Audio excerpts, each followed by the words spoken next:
Hello, ladies and gentlemen. Welcome back to Reserved Investments. And I'm going to start the video off this way.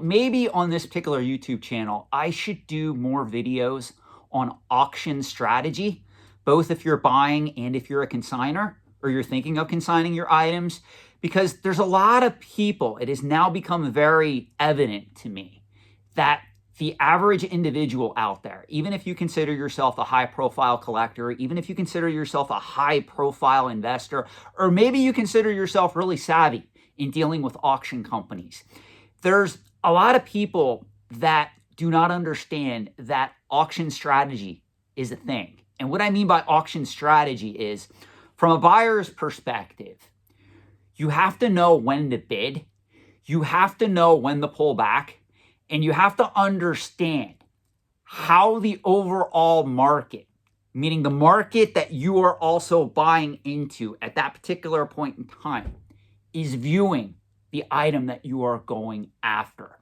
There is a right way to bid on an antique and a collectible. There is also a wrong way to bid and attempt to invest or buy an antique or collectible. And maybe this is something that we got to do more videos on. The same thing's true if you're thinking of consigning an antique or collectible to auction. Same thing's true if you're thinking of working with a specific auction house over another. I have done videos in the past where I hint that certain auction agreements, if you're a consigner, can be negotiated. I have also done videos where I talk a little bit about auction strategies that I employ as an investor, as a collector in these markets to make sure that I'm getting the most bang for my proverbial buck, especially when we're looking at these particular markets from a financial perspective. We're not getting emotionally drawn in and attached to these markets. Now, why am I starting off a video on Nintendo Power 1 in this direction? Because recently, Heritage sold a copy of Nintendo Power 1 in CGC 9.6 condition, with white pages no less, for $26,400. And literally 20 hours before this auction ended, this particular item, the high bid, was less than $2,000. And I immediately had people, their first reaction was, I got to go criticize Reserved Investments. He doesn't know what he's talking about because this item isn't going to do that well at auction.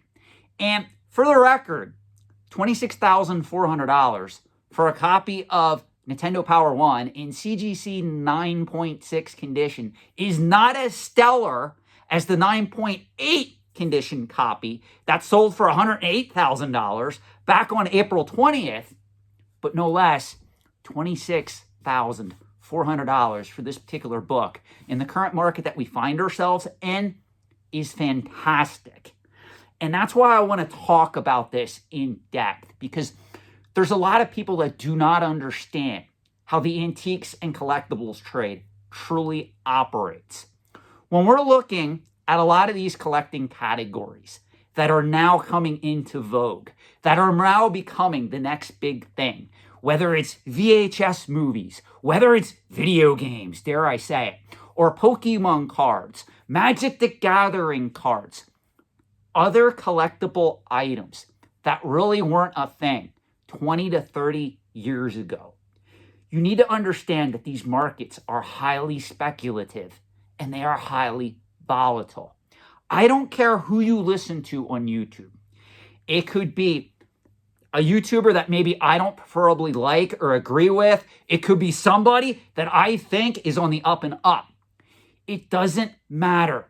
Nobody has a crystal ball when they look at these markets. It's all looking at what's possible in the overall current macroeconomic environment that we find ourselves in. It's also trying to predict demographics 10, 20, 30, 40, 50 years out. And if you're one of these Timmys, Kimmies, or Poindexters that come to me and say, Sean, you don't understand. I grew up on Nintendo. I grew up on Pokemon. I love all this stuff. Therefore, I see young kids loving it. They're all going to want to own this stuff. Therefore, I'm smart by putting my money into all this stuff. And I hate to tell you, it never really works out that way. That is a fool's game. That is a fool's theory for how to invest in these markets. Trends change. People change. demographics can easily shift. You know, the only constant, I keep telling you guys this, in the antiques and collectibles trade is change. If we were to get my DeLorean time machine and we went back to the 60s, the 70s, the 80s, the 90s, you would see a massive shift in what people were attempting to invest in, what people were collecting, what people thought were going to be the next big thing. And today it's even more difficult because now we have multi-billion-dollar auction companies. We have multi-billion-dollar grading companies that are trying to tap into nostalgia so they can package it and sell it to you who may not know any better and try to convince you this is worth investing in. And it's sad to say, unlike financial markets, this is all abstract. There's no real numbers that we can look at, like a PE ratio, inventory turnover ratios, debt to asset ratios, sales ratios. We can't look at any of this stuff and quantify it. We have to look at the market for where it's at right now, and we have to make assumptions about where it's going to be 6 months into the future, 6 years into the future, heaven forbid, 60 years into the future.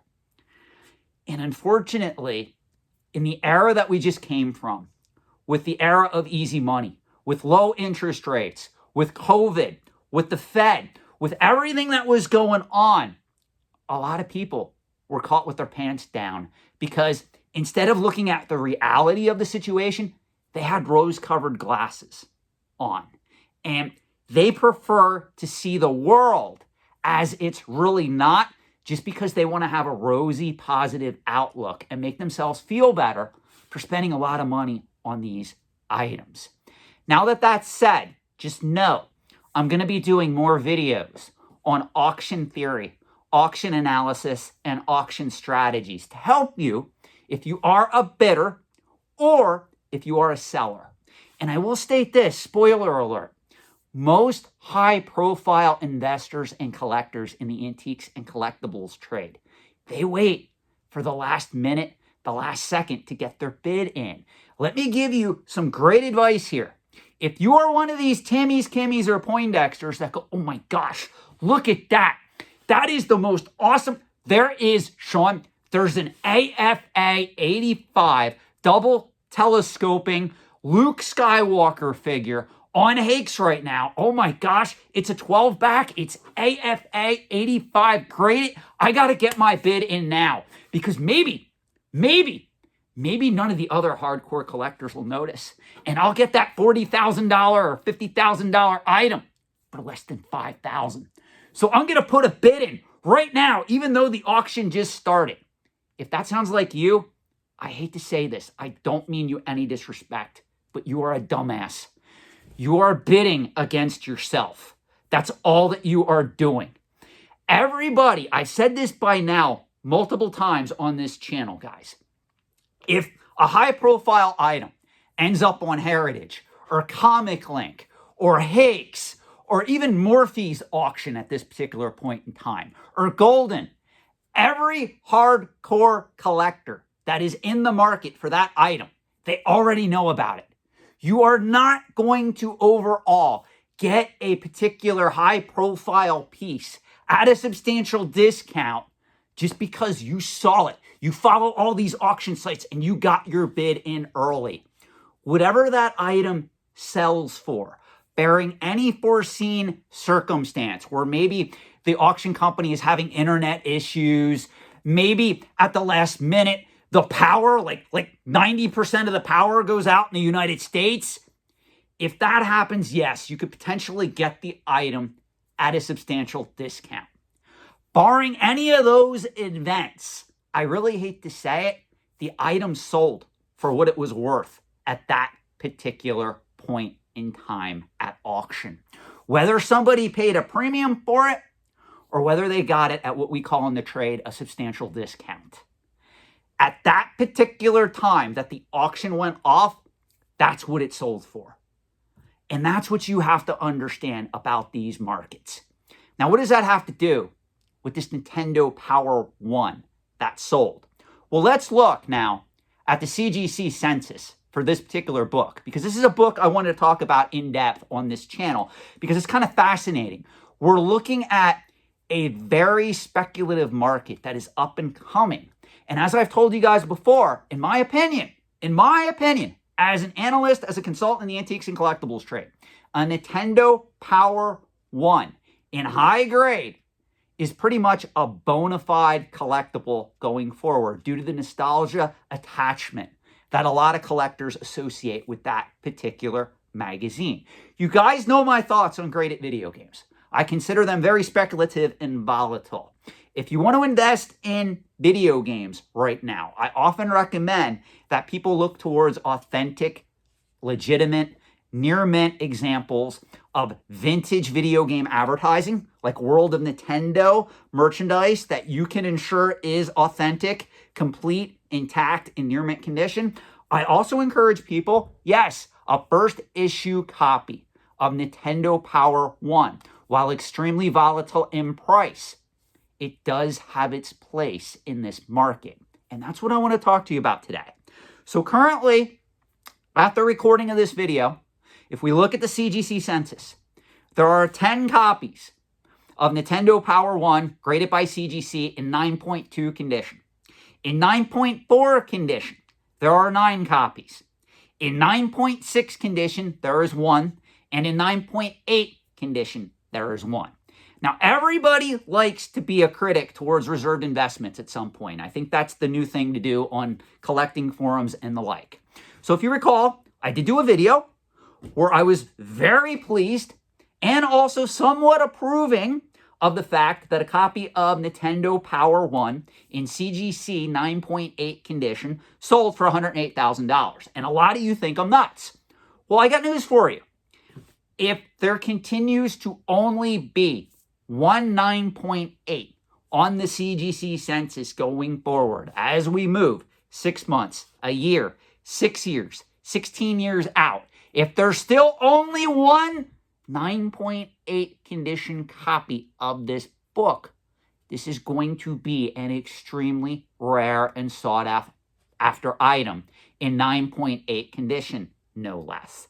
This is why the particular individual, in my opinion, that paid this $26,400 for a 9.6 condition copy, what most likely this particular individual is thinking, if a 9.8 is worth $108,000, and if it's very hard for those particular items in 9.8 condition to come along, which in this case I can tell you it is, me buying this 9.6 condition copy for $26,400 is a wise investment. Now, I agree with that sentiment, but I have to also state what a lot of my critics would say against that. If we look through past sales history of Nintendo Power 1, a CGC graded copy of Nintendo Power 1 in 9.4 condition with white pages sold back on November 4th, 2022 for $24,000. So now I have people asking me, well, Sean, was that a good investment for that particular individual? Because now, literally, less than a year later, a 9.6 only sold for $26,400. There's two things you got to keep in mind here. The macroeconomic environment we find ourselves in right now is substantially different. I know that a lot of you don't want to agree with this. I'm going to prove the point in a minute here. Than what this 9.4 condition copy sold for back in November 4th of 2022 than it is today. And also, you have to remember, there are also 9 other copies in 9.4 condition at present time. This is a very volatile book. Now, going back to my point here, where I said the macroeconomic environment that we find ourselves in now is different from just November 4th, 2022 than it is today. Go back and look how many times the Fed increased interest rates in that time span alone. It's of historic proportions. You guys need to understand that your preferred collecting category. How many times do I have to repeat this on this channel? I hope the Pokemon people are listening. Your preferred collecting category does not exist in a vacuum, devoid of basic finance, economics, and business intelligence. There's no such thing as an asset or a commodity that performs exactly in lockstep with what's happening with inflation, with what's happening in the overall macroeconomic environment. I'm sorry, gold bugs, that's not true for you guys either. It's not true for crypto enthusiasts. It's not true for anybody that chooses to invest in any of these markets, whether they're alternate asset markets or not. Your preferred investment does not perform in a vacuum devoid of macro, or in some cases, microeconomic movements. It is impossible to find a true investment that will perform in lockstep of the overall economy or in lockstep with inflation. It does not exist. Quit trying. If you want an asset to invest in to beat out inflation over the long term, high-end dividend-paying stocks or an S&P 500 index fund, or in certain cases, real estate, is going to be a much better investment than gold, cryptocurrency, or any antique or collectible. Okay, I'm here to tell you that. That is 100% true. You can research that. You can analyze that all you want. Now, where am I going with this? The particular individual that bought this particular book at $26,400, he obviously is looking at this as a hedge where what are the chances that another 9.6 condition is going to come on the market? Or what are the chances, even worse for him, what are the chances that another 9.8 condition copy of Nintendo Power 1 is going to come on the market anytime soon? If this person has a brain and is investing in this market, this is what he went through in his mind when he put in a bid for this particular book. It all comes back to auction strategy. It all comes back to removing your emotions towards these items and actually looking at these objects that we're all drawn to, whether they're Pokemon cards, Magic the Gathering cards, video games, coins, high-end pieces of art, traditional antiques, in this case, magazines or comic books, whatever you fancy, and being able to analyze this from a logical standpoint rather than emotional standpoint. You know, one of the things I always laugh at is when I first launched this channel, there were people that were like emailing me going, "Hey man, you seem like an awesome guy. I'm just curious, what are you going after on a lot of these auction sites?" And I could tell they were trolls that just thought that I would be willing to share what I'm going after in like rare coins or graded currency or comic books, whatever it is. And they thought that they would be able to pull me into a bidding war and bid me up on these items. I look at these markets from a financial perspective, guys. Have I ever overpaid for an item at auction? I can tell you this right now. Everybody, even high-profile investors operating in these markets, have already gotten caught up in the hype, and they ended up overpaying for an item.